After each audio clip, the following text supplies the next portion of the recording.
I've always loved nature and solo hikes. One autumn evening, I decided to go camping at a spot I'd heard about from friends. It was remote, far from prying eyes, and I eagerly anticipated the solitude. Once I arrived, I quickly lit a fire, enjoying the sounds of the forest and the scent of fresh pine. The sun was setting, and darkness began to envelop the campsite, but I found comfort in it. I decided to prepare dinner, pulling out canned food and bread. As I chewed, a thought struck me. What if I wasn't alone in this forest? I pushed the anxious thoughts aside, but soon I began to hear strange noises, soft rustling, as if something was moving between the trees. I tried to focus on the fire, but with each sound, my heart raced faster. Soon, curiosity overtook me. I stood up and walked toward the noise. I moved slowly, trying not to make a sound. The forest grew denser, and the noise didn't subside. I spotted an unclear outline and, when I got closer, saw an old abandoned cabin. Its walls were covered in moss, and the windows were shattered. My mind was racing, but I approached anyway. Peering inside took my breath away. The interior was filled with old belongings, torn clothes, broken furniture, and tracks. They led deeper into the cabin. My instinct screamed at me to turn back, but curiosity was stronger. I decided to explore. Inside it was dark, but I found an old lamp and lit it. The light filled the space, and I noticed something on the floor. It was rags soaked in something red. I recoiled in horror, and just then the cabin door creaked shut. I rushed to the door, but it wouldn't budge. I started banging and calling for help, but all I heard was a hollow echo. Suddenly, I heard footsteps. They were getting closer, and my heart raced in sync with them. I pressed myself into a corner, hoping not to be noticed. Then, a silhouette appeared in the doorway, a tall, gaunt figure with a hood. I froze, unable to believe my eyes. It began to move slowly inside. I could hear its breathing, like the last sound before the end. In desperation, I grabbed a nearby old stick and braced myself for a final fight. But just as I was about to make a move, the figure stopped and, as if mesmerized, stared at me. In that moment, I noticed it was holding old, rusty tools, like those of a maniac. It took a step forward, and I scattered items around me, desperately trying to escape. I managed to open the door and darted into the night. I ran without stopping until I broke free from the forest. In the distance, I heard screams, and I knew I was not alone. Now, as I sit by the fire again, solitude terrifies me more than ever. Every rustle reminds me that someone in the woods might be waiting for the next victim, and that victim could have been me. Story number 2. It was a warm morning when my girlfriend Anna and I decided to embark on a hike through the dense jungle to a secluded spot called Dala. We were avid hikers, but this journey promised to be particularly thrilling. Surrounded by green trees and the exotic sounds of nature, we felt like true adventurers. On the first day, we loaded our backpacks with essentials: a tent, sleeping bags, water, and food. The path was challenging, and we had to navigate several tough sections, steep climbs, slippery rocks, and rivers we crossed by wading. But every step brought us closer to our goal, and we reveled in the beauty of the nature around us. On the second day, after a grueling ascent, we found the perfect camping spot. It was a small clearing, surrounded by tall trees and the mesmerizing songs of birds. We set up our tent and lit a campfire. As evening fell, the weather began to turn, and the sky darkened with ominous clouds. From time to time, we heard distant thunder, but we thought little of it. Such things happen in the jungle. As night fell, the storm erupted with full force. We huddled in the tent, listening to the rain pounding on the roof. Anna, tucked into her sleeping bag, said she felt safe. However, I noticed the wind picking up and felt a wave of unease. I didn't want to be caught off guard by the worsening weather. At 4:00 a.m., I was jolted awake by strange sounds. At first, I thought it was just thunder, but soon I heard male voices. A rush of adrenaline surged through me, and I decided to step outside to see what was happening. I asked Anna to stay inside, but despite my concerns, she followed me out. Outside, we were met by 2 men with rifles. In that moment, I felt a rush of fear. It's not every day you encounter armed individuals in the jungle. I started explaining that we were just tourists seeking shelter from the storm. Fortunately, the men turned out to be local hunters who were also looking for refuge from the weather. We offered them coffee, which they gratefully accepted. Just as we settled around the fire, the storm intensified. The wind howled, and rain poured down like a waterfall. Suddenly, there was a deafening crack. An enormous tree fell on our tent, leaving it in ruins. I couldn't believe my eyes. If I had stayed asleep, or if Anna hadn't come out with me, things could have ended tragically. The hunters, though startled, tried to reassure us. One of them, named Karim, shared that storms like this are not uncommon in the jungle and can sometimes be deadly. We all stood in shock, staring at the spot where our tent had just been. As the storm subsided, we began to assess the situation. With the dawn breaking, we started clearing the debris. The hunters helped us gather our remaining belongings and offered to take us along on their morning hunt. It was an unexpected proposal, but after surviving such a storm, we decided to embrace the new experience. Together with Karim and his partner, we ventured deeper into the jungle. The hike was exhilarating. We learned about the local flora and fauna, about plants that could be used for medicine, and about the animals we might encounter. At one point, we spotted a flock of beautiful birds that chirped and soared above us. Anna was thrilled, and I couldn't help but smile as I watched her enjoy the moment. Soon, we came across a small river where the hunters had set up fish traps. We decided to take a break, have lunch, and play with the ball we had brought along. It was a great way to shake off the stress of the night and savor the beauty of nature. As evening approached, we returned to our campsite. The hunters, appreciating our adventurous spirit, invited us to stay with them for another night, and we agreed. We built a fire and spent the evening sharing stories and laughing together. This became one of the most memorable moments of our trip. The next day, we said goodbye to the hunters and continued our journey to Dala. After all the challenges and new friendships, I realized that nature could be both dangerous and awe-inspiring. Although this hike began with great anxiety, it turned into a true adventure, full of camaraderie, discoveries, and memories that would last a lifetime. When we finally reached Dalal, we stood at the edge of a cliff, gazing at the stunning landscape, understanding that all these experiences had only strengthened our bond. Every hike became not just an opportunity to grow closer to one another, but also a reminder of how precious life is and every moment we share together. Story number 3. In a small town where everyone knew each other, there stood an abandoned park. It had once been full of life. Children laughed and played on the swings, while adults strolled along well-kept paths. But over the years, the park became forgotten, its greenery overtaken by weeds, and the old attractions rusted away. Only a few dared to approach its gates, believing that something sinister lurked in its shady alleys. One autumn day, a group of teenagers led by Jake decided to explore the park. Jake was the bravest among them, and his friend Amy always supported him. The others, Sam and Kate, were initially hesitant, but soon their curiosity got the better of them. The next morning, they gathered at the park entrance. The wind rustled fallen leaves, and the sky was overcast, threatening rain. The friends ventured inside, feeling a sense of unease. The abandoned attraction stood like ghosts of the past, their once bright colors faded with time. As they walked along the winding paths, they stumbled upon an old carousel, once adorned with bright lights. It creaked gently in the breeze, as if some invisible force was setting it in motion. Jake decided to ride it, provoking disapproving glances from his friends, but his excitement outweighed his fear. When he mounted one of the horses, the carousel suddenly began to spin faster. Jake tried to get off, but his legs felt glued to the seat. Music filled the air, the same tunes that had once played in the park. The others, alarmed, rushed toward him, but soon realized that the carousel had become their trap. It spun faster and faster, and before long, Jake and the horses began to disappear, as if being swallowed by the carousel itself. Amy, Sam, and Kate stepped back in horror, and at that moment they saw a figure emerging from the trees. It was an old clown in tattered clothes, his face hidden beneath makeup, and his eyes gleamed with maniacal glee. He slowly approached them, pointing at the carousel. "Join the fun," he sang menacingly. "We have plenty of room for new friends."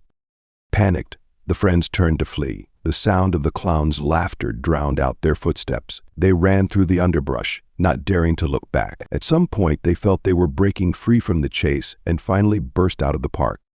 Gasping for breath, they stopped at the roadside. The park looked completely ordinary, as if nothing had happened. No clown, no vanished friends.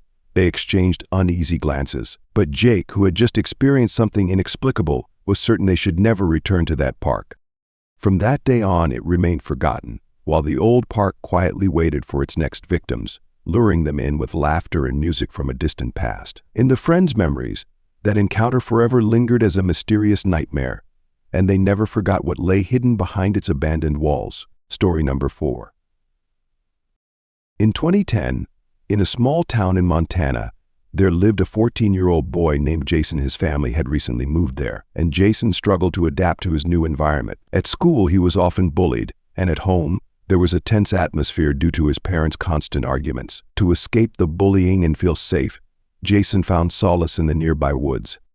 One day, while exploring the forest, he stumbled upon a small clearing surrounded by pines. This place became his secret refuge, where he could forget his problems and be alone with nature. He began spending all his free time there and soon started camping overnight, hiding his escapades from his parents. To gather the necessary camping gear, he took up odd jobs, mowing lawns for neighbors. This was tough work, but it gave him not only money but also confidence. Over time, he saved enough to buy an old backpack, a tent, and some basic supplies. Life in the woods helped Jason distract himself from his troubles until one day he encountered two men shooting guns near his favorite spot. They were loud, drinking beer, and paying no attention to him. When a stray bullet landed in the water next to him, he realized it was too much. In a fit of anger and fear, he called the police, not thinking about the consequences. His anonymous tip led to the arrest of the men, who turned out to be drug dealers hiding out in the woods. After this incident, Jason began receiving threats in the form of anonymous letters. Each day he checked his mail with a pounding heart, hoping it was just a prank. But fear took hold of him, and he decided to skip school altogether. Instead, he spent months hiding in the woods, avoiding any social contact. The letters eventually stopped, and he started to believe the threats were empty. But one day, when Jason had settled into a job and started a new life, he received another letter. It read, "You messed with the wrong people, kid." This reignited his fear. He began to constantly look over his shoulder, perceiving every shadow as a threat. Jason realized he could not live like this any longer. He decided it was time to confront his fears. He reached out to his friends, and together they discussed how to tackle the problem. One friend suggested going to the police, but Jason hesitated. What if they couldn't help? Ultimately, Jason mustered the courage and went to the local police station. He shared his experiences, the letters, and what had happened in the woods. The officers took his story seriously and launched an investigation. Soon they were able to locate the men who were still under scrutiny. After several months of intense work, the police arrested the drug dealers. This brought a huge sense of relief to Jason. He realized he no longer needed to hide and could return to a normal life. The woods remained his favorite place, but now it symbolized his strength and courage. With his confidence restored, Jason returned to school, where he began to rebuild his relationships with classmates. He became an active participant in school life and even joined a nature and camping club. He made new friends and began sharing his experiences with them. A few years later, as Jason became a young adult, he decided to organize a camping trip for a youth group, hoping to show them the importance of nature and how it could help overcome difficulties. During this trip, he shared his story, and many of his friends were moved by what he had gone through. Jason's story ended on a positive note. He learned to cope with the consequences of his actions, became more self-assured, and found support among friends and family. Now he knew that he could overcome any challenges if he shared his feelings and sought help.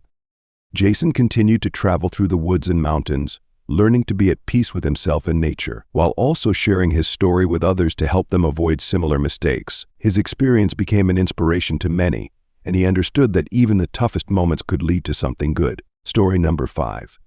In a small town where everyone knew each other, a police officer named Alex decided to change his surroundings and move into an old house on the outskirts. The building looked abandoned, but the price was surprisingly low. Alex thought it was a great chance to start anew. From the very first days in the house, he noticed strange things. At night, he heard rustling sounds, as if someone was moving around the rooms. Sometimes it felt like someone was watching him, but he tried to ignore it, thinking it was just the stress from work. While sorting through things in the attic, Alex found an old photo album. The pictures showed people who once lived in the house. Their faces looked happy, but in some eyes, there was a void. Every evening he became more engrossed in researching the house's history. One night there was a loud knock at the door. It was a neighbor warning him about strange occurrences. "There are legends about this place," he said, looking down. The previous tenants disappeared. Alex just smiled, but a sense of unease gripped him. The oddities escalated. Every night he woke up feeling as if someone was standing beside him. One time, when he decided to check, he saw a blurred silhouette in the corner of the room. His heart raced, and he dashed to the light. The next day, Alex found an old newspaper clipping about the mysterious disappearance of a family who lived in his house many years ago. They were last seen on Halloween. From that moment, he felt he wasn't alone. On the night before Halloween, as whispers filled the air around the house, Alex decided he couldn't take it anymore. He prepared to leave, but at the exit, he saw the same faces from the album. They were standing in the hallway, looking at him with despair. He realized they didn't want him to leave, they wanted him to stay. The next morning, neighbors found only his belongings and the old album. Since then, the townsfolk tell a new story about the police officer who vanished in a house full of secrets and ghosts. Every year, on the night before Halloween, his silhouette is spotted by the window, as if he is waiting for someone to tell his story. In 2018, I bought a house to please my boyfriend Alex. We had been dating for 3 years, and he dreamed of us living together. He found a house in a quiet neighborhood, old but charming. I wasn't entirely thrilled, but his enthusiasm infected me, and we moved in. The house was 2 stories with a big garden, its wooden floors creaked, and the wallpaper was peeling. Alex said it had character. I tried to see it his way, but something about the house made me uneasy. On the first night, as we unpacked, I heard a faint whisper. I shrugged it off as the wind. Alex often worked late, and I found myself spending evenings alone. Strange things began to happen, little things that were hard to explain. I'd leave a book on the table, only to find it on the floor later. A door I knew I had closed would suddenly be open. I told Alex, but he just laughed, saying it was normal for an old house. One evening, while reading in the living room, I heard a soft scratching sound coming from the walls. I tried to ignore it, but it grew louder. Following the sound, I entered the dining room and saw faint, almost invisible letters on the wall. Get out. My heart raced. I wiped the wall with a cloth, and the writing disappeared, but a chill ran down my spine. When I tried to talk to Alex about it again, he was dismissive. It's just an old house, it makes noises, he said. I wanted to believe him, but my unease grew stronger with each passing day. One night we had a big fight. Alex stormed out, saying he needed space. Alone in the house, I felt the whispers grow louder, and suddenly I could hear voices speaking in a language I didn't understand, but they sounded angry. I couldn't sleep when a loud bang echoed through the house. I jumped out of bed and ran downstairs. The front door was wide open, even though I was sure I had locked it. I checked the windows. Everything was locked. I returned to bed, but sleep wouldn't come. The next day, more writing appeared on the walls. Leave now. The letters were larger and more aggressive. In a panic, I began to pack my things, searching for a way to escape this house. But Alex's phone wouldn't connect. Days turned into weeks, and Alex never came back. I was alone, and the strange phenomena continued. Objects moved on their own, cold spots appeared, and the whispers never ceased. One night, I heard footsteps upstairs. My heart raced as I grabbed a flashlight and slowly made my way up the stairs. With each step, the air grew colder. At the top, the footsteps stopped. I stood in the dark hallway, the beam of my flashlight cutting through the darkness. Suddenly, the light flickered, and I felt a cold hand on my shoulder. I screamed and ran downstairs, locking myself in the bedroom. I called a friend, trembling as I recounted everything. She came over and stayed with me that night. In the morning, I realized I couldn't stay in that house any longer. I packed my things and went to stay with my friend. As I drove away, a sense of relief washed over me. But a few weeks later, when I returned for my remaining belongings, the old memories came flooding back. As I walked through the empty rooms, I noticed something on the wall in the living room. The phrase "you can't escape" had returned. I froze, staring at the familiar letters. Something inside me clenched. I hurried to pack, when suddenly my phone buzzed with a message from an unknown number. I'm back. My heart raced. It was Alex.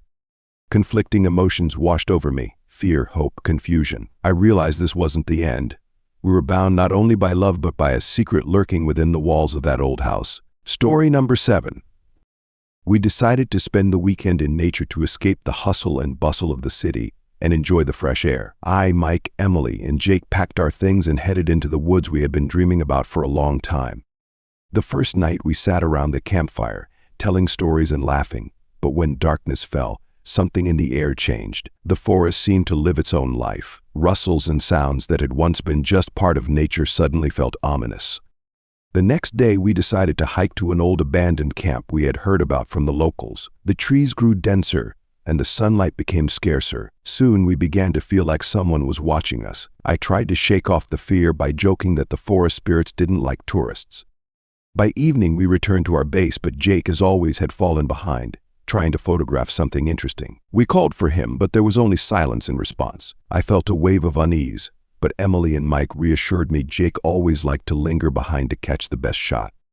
As night fell, we began to worry.